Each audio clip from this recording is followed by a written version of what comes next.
नमस्कार। आज हम एक ऐसे एलिमेंट की दुनिया में गोता लगा रहे हैं जिसके बिना शायद हम होते ही नहीं। कार्बन। हाँ, कार्बन, बिल्कुल। हमारे पास विज्ञान की पाठ्य पुस्तक से कुछ जानकारी है और आज हम समझने की कोशिश करेंगे कि आखिर कार्बन में ऐसा क्या खास है। मतलब क्यों है ये जीवन और हमारे चारों ओर इतनी सारी चीजों का बेसिस। सही कहा। क्या आप सोच सकते हैं कि अकेले कार्बन के जो कंपाउंड्स हैं उनकी गिनती बाकी सारे एलिमेंट्स के टोटल कंपाउंड से भी कई ज्यादा है? लाखों में, बिल्कुल। खाना, कपड़े, दवाएं, फ्यूल, सब कुछ कहीं ना कहीं इसी एक एलिमेंट पर टिका है। तो कार्बन की इस अनोखी शक्ति, इस वर्सेटाइल नेचर का राज क्या है? चलिए पता लगाते हैं। बिल्कुल। आज की चर्चा में हम देखेंगे कि कार्बन कैसे दूसरे एटम से जुड़ता है, मतलब बॉन्डिंग कैसे होती है, हाँ, कैसे ये लंबी लंबी चेन और रिंग्स बना लेता है, ये भी देखेंगे। और कुछ खास तरह के एटम ग्रुप्स जिन्हें फंक्शनल ग्रुप्स कहते हैं। Functional groups. हाँ, वो कंपाउंड्स को कैसे अलग अलग प्रॉपर्टीज देते हैं, इस पर बात करेंगे। और इथेनॉल और इथेनोइक एसिड जैसे कुछ जाने पहचाने कंपाउंड्स की दिलचस्प केमिस्ट्री पर भी।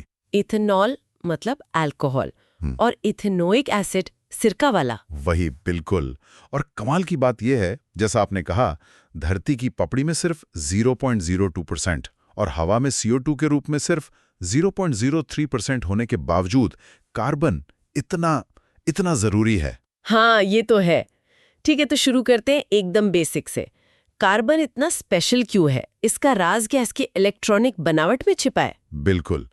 कार्बन का एटॉमिक नंबर 6 है। 6? यानी इसके पास 6 प्रोटॉन और 6 इलेक्ट्रॉन हैं। अभी इलेक्ट्रॉन शेल्स में बटे होते हैं। पहले शेल में 2 और बाहरी दूसरे शेल में 4 इलेक्ट्रॉन। अच्छा, बाहरी शेल में 4। और स्टेबल होने के लिए बाहरी शेल पूरा होना चाहिए, है ना? जैसे नोबल गैसों का होता है। एग्जैक्टली। अब कार्बन के लिए बाहरी शेल में 8 इलेक्ट्रॉन करने के 2 रास्ते हो सकते थे। या तो ये 4 इलेक्ट्रॉन कहीं से ले तो C4 आयन बन जाएगा। हाँ, या फिर अपने ये 4 इलेक्ट्रॉन किसी को दे दें, तो C4+ आयन। बिल्कुल। लेकिन दोनों ही काम बहुत मुश्किल हैं। 4 इलेक्ट्रॉन लेने के लिए बहुत एनर्जी चाहिए और 6 प्रोटॉन वाले न्यूक्लियस के लिए 10 इलेक्ट्रॉन संभालना मुश्किल। और 4 देना? 4 इलेक्ट्रॉन देने के लिए भी जबरदस्त एनर्जी लगेगी। तो कार्बन न तो आसानी से 4 लेता है न देता है। तो फिर ये स्टेबल कैसे होता है? यही कार्बन का स्मार्ट तरीका आता है, इलेक्ट्रॉनों की साझेदारी, शेयरिंग। शेयरिंग? अच्छा। हाँ, इसे कहते हैं कोवैलेंट बॉन्ड या सहसंयोजी आबंध। इसमें कार्बन दूसरे एटम्स के साथ अपने बाहरी इलेक्ट्रॉन शेयर करता है। मतलब तुम मेरा इस्तेमाल करो, मैं तुम्हारा, ऐसा कुछ? हाँ, बिल्कुल वैसा ही।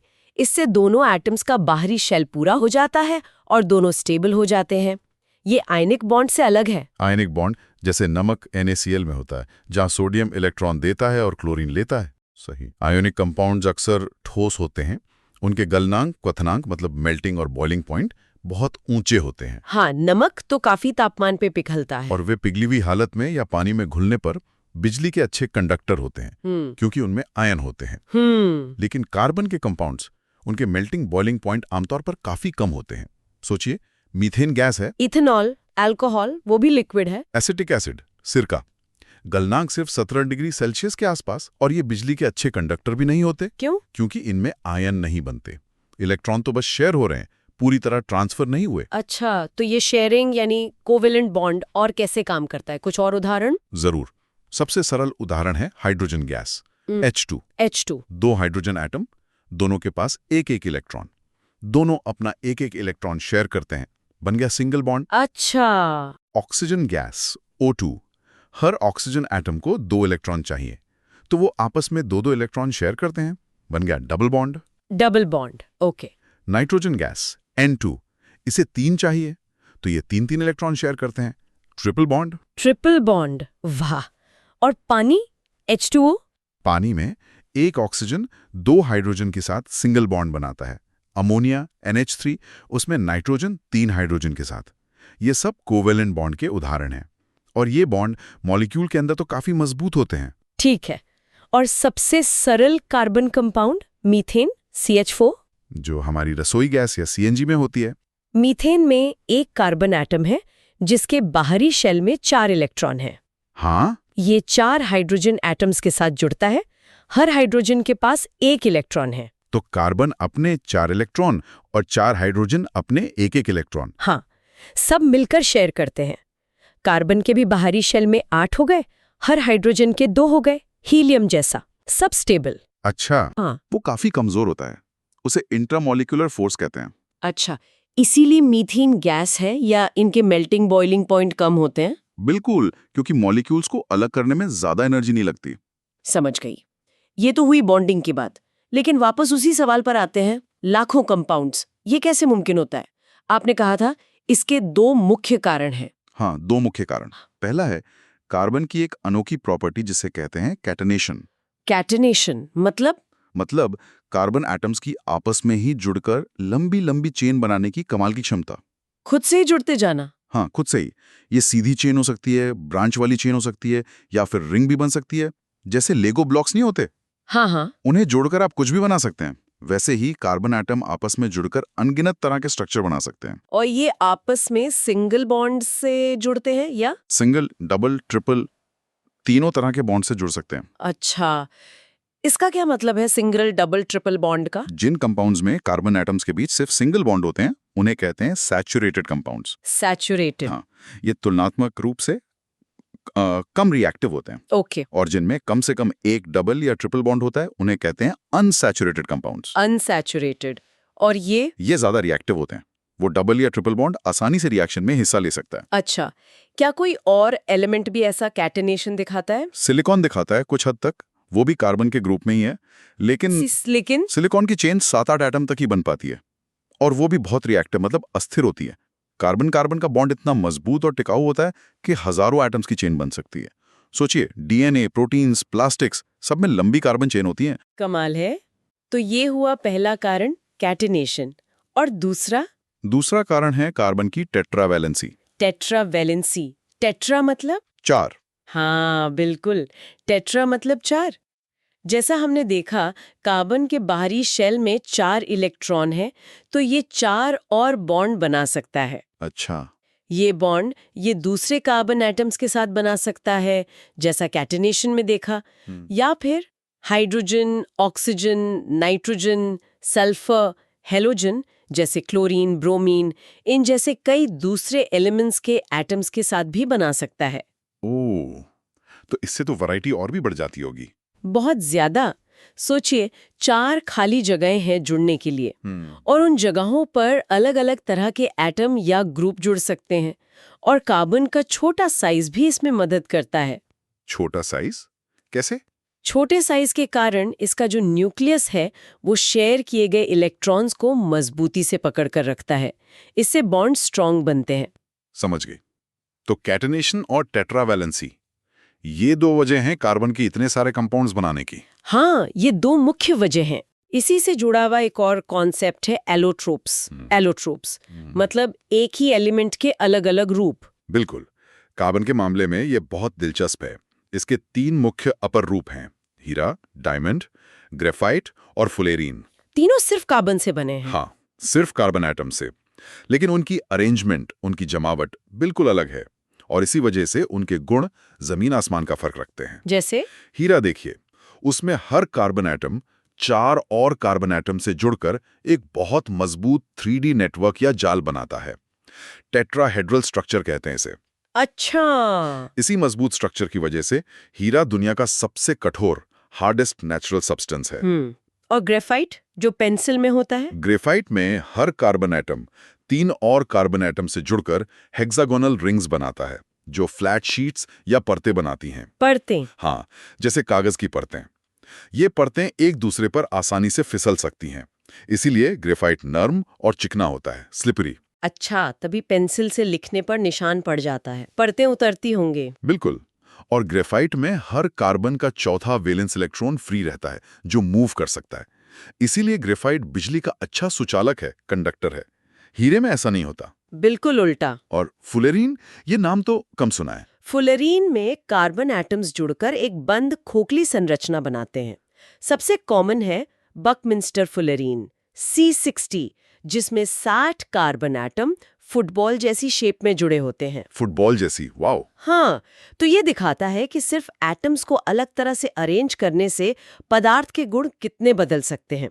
आजकल सिंथेटिक हीरे भी बनते हैं। अच्छा, चलिए अब उन कंपाउंड्स की बात करते हैं जिनमें सिर्फ कार्बन और हाइड्रोजन होते हैं। हाइड्रोकार्बन। हाँ, हाइड्रोकार्बन ऑर्गेनिक केमिस्ट्री का आधार है। इन्हें हम मोटे तौर पर 3 कैटेगरी में बांटते हैं। कौन कौन से? एल्केन, एल्कीन और alkynes. Alkane, alkene, alkane. Okay. Alkane वो हैं जिनमें सिर्फ कार्बन कार्बन सिंगल बॉन्ड होते हैं। ये सैचुरेटेड कहलाते हैं। सैचुरेटेड मतलब और हाइड्रोजन नहीं जुड़ सकता। हाँ, उनकी वैलेंसी पूरी तरह हाइड्रोजन या दूसरे कार्बन से भरी होती है। इनका जनरल फॉर्मूला होता है CnH2n+2, जैसे methane CH4, ethane C2H6, propane C3H8। ये सब फ्यूल गैस में होते हैं। ठीक है। और एल्कीन? एल्कीन अनसैचुरेटेड होते हैं। इनमें कम से कम एक carbon carbon double bond C जरूर होता है। Double bond? हाँ, इनका फॉर्मूला CnH2n होता है, जैसे इथीन C2H4, जो प्लास्टिक बनाने में काम आता है। और एल्काइन? एल्काइन भी अनसैचुरेटेड होते हैं। इनमें कम से कम एक carbon carbon triple bond C होता है। Triple bond? हाँ, इनका फॉर्मूला CnH2n-2 है, जैसे इथाइन C2H2, जिसे एसिटिलीन भी कहते हैं, वेल्डिंग में इस्तेमाल होती है। अच्छा, और कभी-कभी ऐसा भी होता है कि फॉर्मूला एक ही हो पर स्ट्रक्चर अलग-अलग। हाँ, बिल्कुल, उसे कहते हैं स्ट्रक्चरल आइसोमर्स, संरचनात्मक समावयवी। आइसोमर्स? हाँ, जैसे ब्यूटेन का फॉर्मूला है C4H10। अब आप 4 कार्बन एटम्स को एक सीधी लाइन में जोड़ सकते हैं, CH3 CH2 CH2 CH3।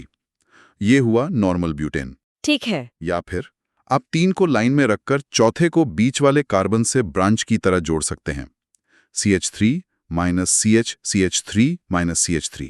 ये हुआ आइसोब्यूटेन। लेकिन फॉर्मूला तो दोनों का C4H10 ही है। एग्जैक्टली। मॉलिक्यूलर फॉर्मूला सेम, लेकिन स्ट्रक्चर अलग। और स्ट्रक्चर अलग होने से उनकी प्रॉपर्टीज में भी थोड़ा फर्क आ जाता है, जैसे बॉइलिंग पॉइंट। अच्छा। और कार्बन एटम्स रिंग भी बना सकते हैं। हाँ बिल्कुल। साइक्लोएल्केन होते हैं, जैसे साइक्लोहेक्सेन C6H12। इसमें 6 कार्बन की रिंग होती है, सिंगल बॉन्ड से जुड़े हुए। और एक बहुत ही महत्वपूर्ण रिंग वाला कंपाउंड है बेंजीन C6H6। बेंजीन? हाँ, सुना है। वो एक अनसैचुरेटेड रिंग है जिसमें ऑल्टरनेट डबल और सिंगल बॉन्ड होते हैं। बहुत सारे एरोमेटिक कंपाउंड्स का बेसिस है ये। कमाल है कार्बन की दुनिया। अच्छा, अब अगर हाइड्रोकार्बन में हाइड्रोजन की जगह कोई और एटम आ जाए तो?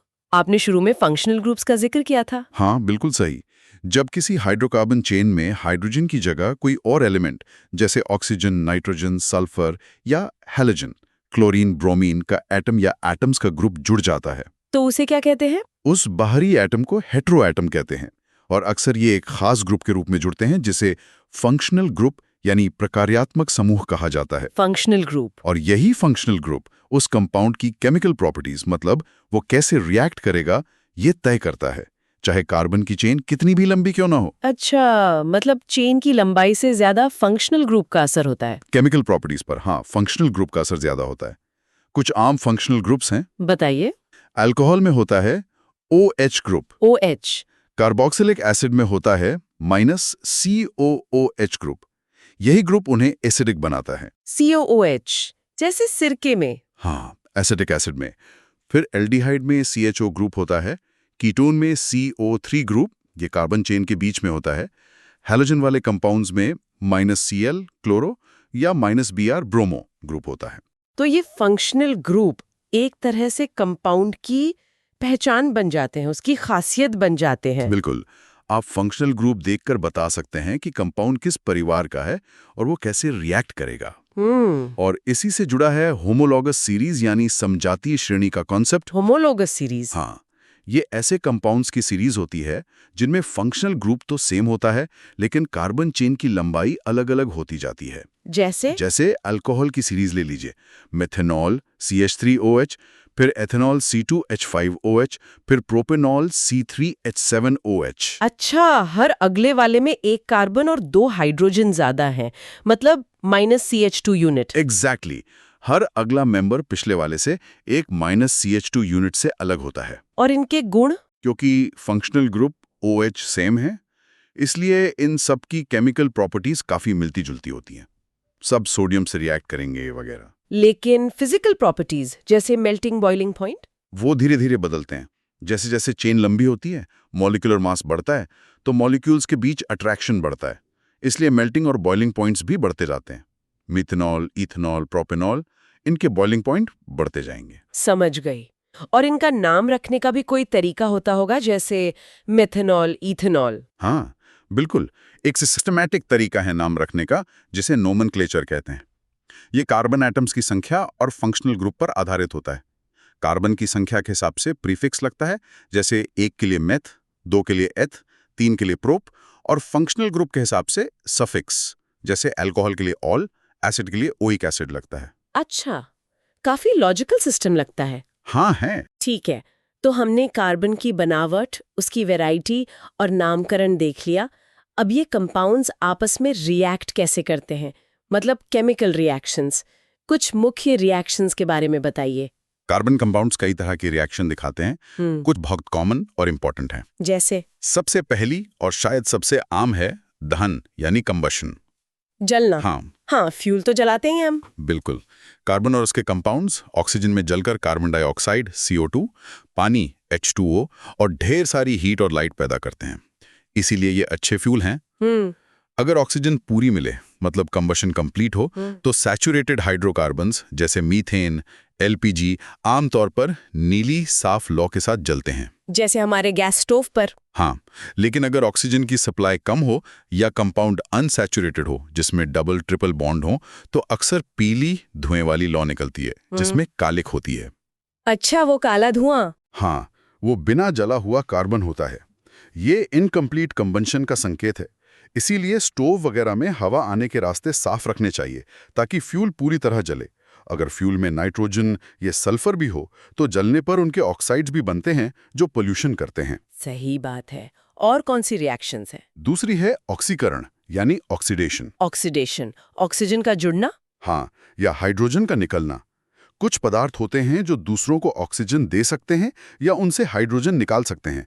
उन्हें ऑक्सीडाइजिंग एजेंट कहते हैं। जैसे पोटाशियम परमैंगनेट, KMnO4, या पोटाशियम डाइक्रोमेट, KTOCr2O7। इनकी मदद से अल्कोहल को कार्बोक्सिलिक एसिड में बदला जा सकता है। अल्कोहल से एसिड? हाँ, जैसे एथेनॉल अल्कोहल को ऑक्सीडाइज करें तो वो एथेनोइक एसिड, सिरका वाला एसिड बन जाता है। अच्छा, और तीसरी महत्वपूर्ण रिएक्शन है संकलन अभिक्रिया, यानी एडिशन रिएक्शन। एडिशन, कुछ जोड़ना। हाँ, ये अनसैचुरेटेड हाइड्रोकार्बन्स की खासियत है, जिनमें डबल या ट्रिपल बॉन्ड होते हैं। ओके। निकल या पैलेडियम जैसे कैटलिस्ट की मौजूदगी में ये हाइड्रोजन के साथ जुड़कर ऐड होकर सैचुरेटेड बन जाते हैं। डबल बॉन्ड टूटकर सिंगल बॉन्ड बन जाता है और कार्बन पर हाइड्रोजन जुड़ जाते हैं। कैटलिस्ट क्या होते हैं? कैटलिस्ट वो पदार्थ होते हैं जो रिएक्शन की स्पीड को बदल देते हैं, तेज या धीमा कर देते हैं, लेकिन खुद रिएक्शन में खर्च नहीं होते। अच्छा, तो एडिशन रिएक्शन का कोई आम उदाहरण? हाँ, बहुत आम है। वनस्पति तेल जो होते हैं वो अनसैचुरेटेड होते हैं, उनमें डबल बॉन्ड होते हैं। हाँ। उनमें हाइड्रोजन गैस पास करके निकल कैटलिस्ट की उपस्थिति में उन्हें वनस्पति घी, डालडा जैसा में बदला जाता है, जो सैचुरेटेड होता है। इस प्रोसेस को हाइड्रोजनेशन कहते हैं। ओह, तेल से घी बनाना। पर आजकल तो कहते हैं अनसैचुरेटेड फैट वाले तेल ज्यादा हेल्दी होते हैं। आमतौर पर अनसैचुरेटेड फैट्स को सैचुरेटेड फैट्स से बेहतर माना जाता है सेहत के लिए। ठीक है, और कोई रिएक्शन? एक और है प्रतिस्थापन अभिक्रिया, यानी सब्स्टिट्यूशन रिएक्शन। सब्स्टिट्यूशन मतलब एक की जगह दूसरा। बिल्कुल। ये ज्यादातर सैचुरेटेड हाइड्रोकार्बन जैसे एल्केन दिखाते हैं।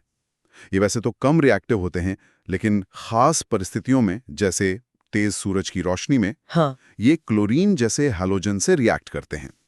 इसमें क्या होता है कि एक एक करके हाइड्रोजन एटम हटता जाता है और उसकी जगह क्लोरीन एटम जुड़ता जाता है। अच्छा। जैसे मीथेन CH4 में से एक H हटाकर Cl लगा दें। हाँ। मीथेन CH4 क्लोरीन Cl2 से रिएक्ट करके क्लोरोमीथेन CH3Cl और हाइड्रोजन क्लोराइड HCl बनाता है। अगर क्लोरीन और हो तो रिएक्शन आगे भी चल सकती है। डाइक्लोरोमीथेन CH2Cl2, ट्राइक्लोरोमीथेन CHCl3, क्लोरोफॉर्म वगैरह बन सकते हैं। ओह, तो ये 4 मुख्य तरह की रिएक्शंस हो गई: कंबस्शन, ऑक्सीडेशन, एडिशन और सब्स्टिट्यूशन। हाँ, ये कुछ बहुत महत्वपूर्ण रिएक्शंस हैं कार्बन कंपाउंड्स की। काफी कुछ है कार्बन की केमिस्ट्री में। चलिए अब 2 ऐसे कार्बन कंपाउंड्स पर थोड़ा और ध्यान देते हैं जो हमारे लिए बहुत इंपॉर्टेंट है, एथेनॉल और एथेनोइक एसिड। आपने शुरू में कहा था। हाँ बिल्कुल। पहले एथेनॉल, इथेनॉल C2H5OH की बात करते हैं, जिसे हम आमतौर पर अल्कोहल या स्पिरिट भी कहते हैं। हाँ, ये कमरे के तापमान पर लिक्विड होता है, पानी में आसानी से घुल जाता है और एक बहुत अच्छा सॉल्वेंट है, मतलब विलायक। सॉल्वेंट मतलब चीजों को घोलने वाला। हाँ, इसीलिए इसका इस्तेमाल टिंचर आयोडीन, जो चोट पर लगाते हैं, कफ सिरप और बहुत सारी दवाइयों में होता है। अच्छा, और पीने वाले अल्कोहल में भी तो यही होता है? हाँ, अल्कोहलिक ड्रिंक्स का मुख्य घटक यही है, जिसके सेवन से नशा होता है और लंबे समय तक या ज्यादा मात्रा में लेने से सेहत पर बहुत बुरे असर पड़ते हैं। लिवर खराब हो सकता है और कई समस्याएं हो सकती हैं। यहाँ एक बात जानना बहुत जरूरी है, एक और अल्कोहल होता है मेथनॉल, CH3OH, सिर्फ एक कार्बन वाला। मेथनॉल। हाँ, ये दिखने में, गंध में एथेनॉल जैसा ही लगता है, लेकिन ये बहुत जहरीला होता है। जहरीला कितना? बहुत ज्यादा। थोड़ी सी मात्रा भी पीने से ये लिवर में जाकर मेथनॉल नाम का और भी जहरीला पदार्थ बनाता है, जो सेल्स के अंदर के प्रोटोप्लाज्म की जमा देता है, जैसे अंडा उबालने पर जम जाता है। इससे अंधापन हो सकता है और मौत भी हो सकती है। ओह बाप रे, ये तो बहुत खतरनाक है। हाँ, इसीलिए इंडस्ट्रियल यूज वाले एथेनॉल में अक्सर थोड़ा मेथनॉल या कोई और जहरीला या रंगीन पदार्थ मिला दिया जाता है, ताकि लोग उसे पी ना सके। इसे डीनेचर्ड अल्कोहल कहते हैं। अच्छा, उसे पीने लायक ना छोड़ना। और एथेनॉल का और क्या इस्तेमाल है? आजकल ईंधन के रूप में भी इसका इस्तेमाल बढ़ रहा है, पेट्रोल में मिलाकर। हाँ, सुना है बायो अल्कोहल। हाँ, इसे गन्ने के रस या मक्के वगैरह के फर्मेंटेशन, किण्वन से बनाया जाता है। ठीक है, और इसकी खास रिएक्शंस क्या है? एथेनॉल की 2 प्रमुख रिएक्शंस हैं।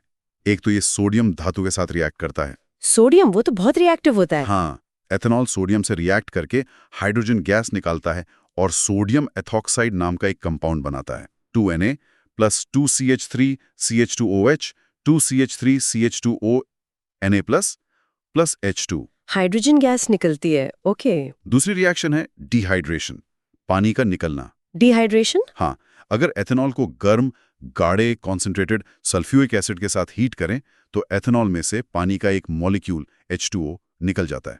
तो क्या बनता है? एथीन गैस बनती है, CH2 = CH2।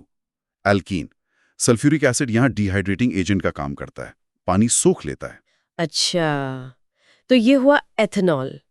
अब आते हैं एथेनोइक एसिड यानी CH3COOH पर। हाँ, जिसे आमतौर पर एसिटिक एसिड कहते हैं और जिसका बहुत पतला घोल सिरका यानी विनेगर होता है। बिल्कुल, पानी में इसका 3-4% या 5-8% घोल सिरका कहलाता है, जिसे हम अचार में प्रिजर्वेटिव के तरह या खाने में खटास के लिए इस्तेमाल करते हैं। हाँ।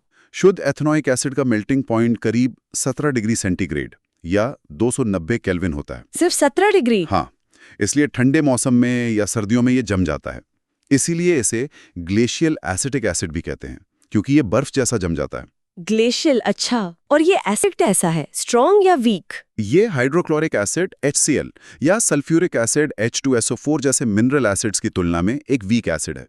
मतलब ये पानी में पूरी तरह आयोनाइज नहीं होता। ठीक है, इसकी क्या खासियतें या रिएक्शंस हैं? इसकी कुछ बहुत दिलचस्प और काम की रिएक्शंस हैं। पहली है एस्टेरीकरण यानी एस्टरिफिकेशन। एस्टरिफिकेशन? हाँ, एस्टर बनना। हाँ। जब एथेनोइक एसिड को एथेनॉल या किसी और अल्कोहल के साथ किसी एसिड कैटलिस्ट जैसे थोड़ा सा सल्फ्यूरिक एसिड की मौजूदगी में रिएक्ट कराया जाता है तो एस्टर नाम का एक कंपाउंड बनता है। एस्टर, ये क्या होते हैं?